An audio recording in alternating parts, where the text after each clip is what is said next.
রায়গঞ্জ বিশ্ববিদ্যালয়ের রেজিস্ট্রারের নিয়োগে অনিয়মের তদন্তের দাবিতে ও রেজিস্ট্রারের বিরুদ্ধে 18/7/2024 তারিখ রায়গঞ্জ থানায় এফআইআর দায়ের করেন এবিভিপির কেন্দ্রীয় কার্যসমিতি সদস্য শুভব্রত অধিকারী।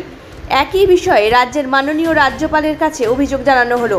সাথে উপস্থিত ছিলেন প্রদেশ সহ সম্পাদক দীপ দত্ত, এবিভিপির ইউনিভার্সিটির ইউনিট সম্পাদক জয় সরকার প্রমুখ।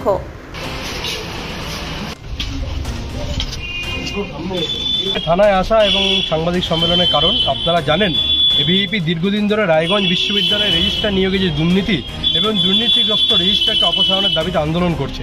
এর আগে একাধিকবার এবিভিপি রাজ্যপালের দ্বারস্থ হয়েছে এবং বিশ্ববিদ্যালয়ের সামনে একাধিক আন্দোলন এবিভিপি সংগঠিত করেছে, আপনারা তার সাক্ষী আছেন।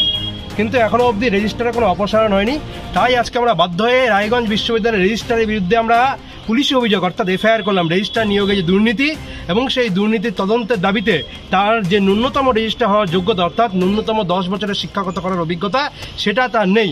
তিনি 10 বছর কোনো কলেজে অধ্যাপনা করেননি, অতএব তিনি রেজিস্ট্রার হওয়ার জন্য যোগ্য নন। তিনি অর্থের বিনিময়ে রেজিস্ট্রার পদে নিযুক্ত হয়েছেন।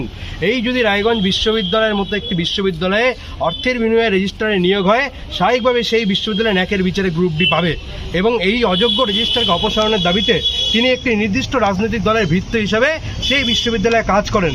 তার অপসারণের দাবিতে এবং সেই রেজিস্ট্রারের যে নিয়োগ, সেই নিয়োগ প্রক্রিয়া তদন্তের দাবিতে আজকে আমি এফআইআর করলাম। এবং আমি শুধু এফআইআর করিনি, আমরা রাজ্যের মহামহিম রাজ্যপাল মাননীয় রাজ্যপালের কাছে আমরা অভিযোগ পাঠিয়েছি, অভিযোগ দায়ের করেছি এবং এফআইআর করেছি। দুটো কপি আপনাদের সামনে যে রাজ্যপালের বিরুদ্ধে আমরা অভিযোগ দায়ের করেছি এবং আজকে রায়গঞ্জ থানায় রেজিস্ট্রারের বিরুদ্ধে এফআইআর দায়ের করলাম। আশা করি পুলিশ তদন্ত করবে।